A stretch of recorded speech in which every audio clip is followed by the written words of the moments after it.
Alireza Firouzja did not do as well as many hoped he would during the candidates tournament. That tournament, of course, is to decide who would play for the world championship. The winner of that tournament was Ian Nepomniachtchi. The next big tournament after the candidates was the Sinquefield Cup. And at the end of the regulation of games, Firouzja and Nepomniachtchi were tied. So they had a rapid playoff to see who would be the overall winner of the Sinquefield Cup. And this is one of those rapid games. Firouzja has the white pieces and Nepomniachtchi has black. Let's jump right in. Firouzja begins with c4, the English opening. Knight f6, g3, and e5, taking the center. Bishop g2, and Nepomniachtchi plays c6, a very topical line against the English, basically trying to just build a full pawn center with d5, similar to the c3 line against the Sicilian, just with colors reversed. Knight f3, e4, knight d4, d5, cd5, queen to d5.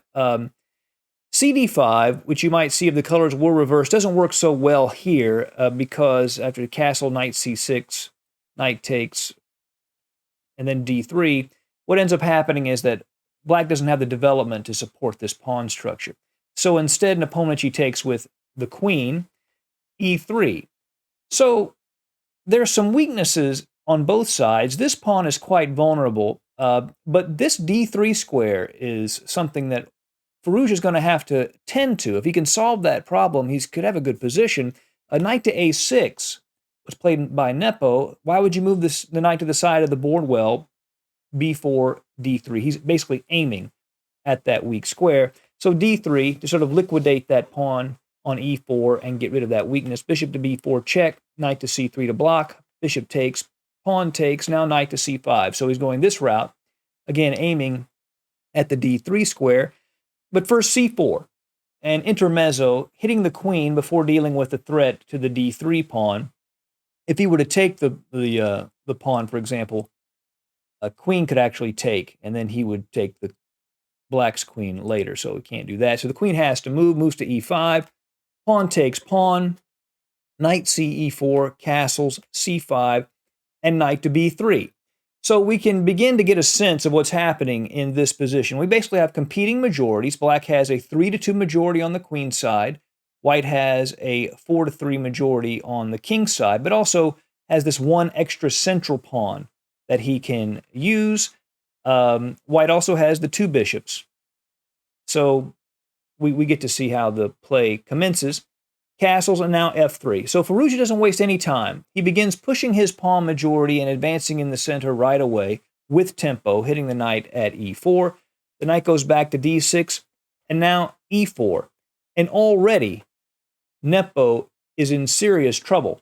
Firouzja is threatening to play f4 and then e5, which would fork these two knights with the pawn.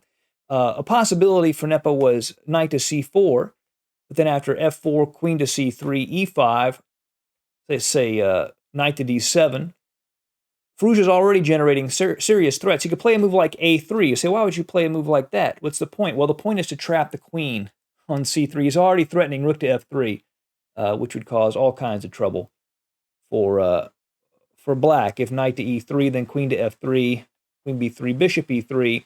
And here, white has huge pressure. Even though he's down a pawn, white's just basically just winning. These pawns, these bishops, just too much to deal with. So instead, Nepomniachtchi plays the queen back to e7. But now e5, and perhaps at this point he realized he's going to lose material because this fork is such a problem for him. Say, well, can't he just take the pawn with his queen? Well, if he does, then bishop to f4.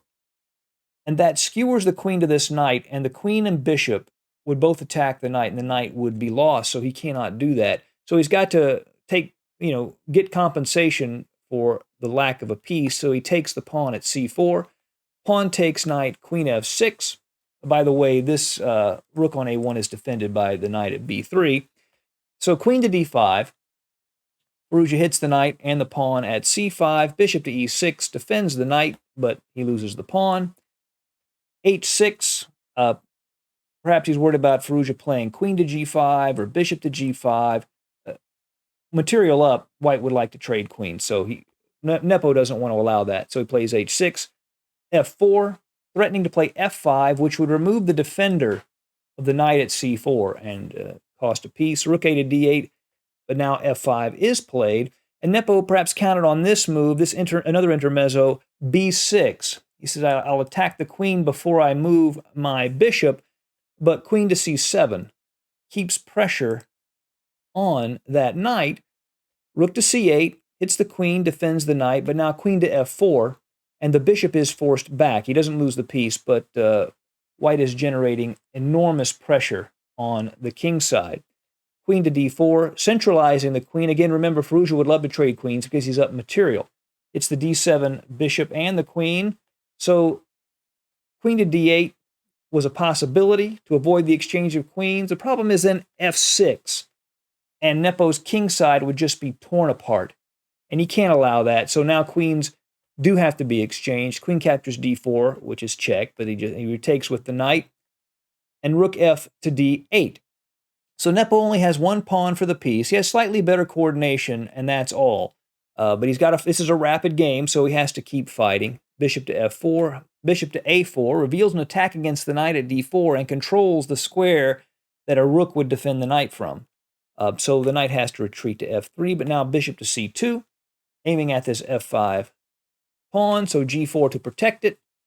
Knight to b2, perhaps he can come in and play knight to d3, hit this bishop at f4. That knight on d3 would be very irritating. So Firouzja plays knight to e5. That controls the d3 square, and perhaps he can go to c6, supported by the bishop at g2. That would be a strong square for the knight. So the bishop goes back to a4 to help control that square. Rook a to c1, rook takes, then f6 to get rid of the knight, but instead of going backwards, Firouzja decides to go forwards, knight to g6, and now things become really hot for that king at g8. The knight controls f8 and h8. Now knight to d3, double attacking these two pieces. Now the bishop at f4 is protected by the knight, but Firouzja's response to that is crushing. He plays rook to c7, and down a whole piece with a serious attack underway, Nepomniachtchi resigned. And his first tournament after the disappointing candidates, the very top tournament, the Sinquefield Cup, was won by Alireza Firouzja. I hope you've enjoyed this video. There's still more great content, particularly Alireza Firouzja games. And if you want to see a great one, be sure to check this video out right here. I think you're going to enjoy it.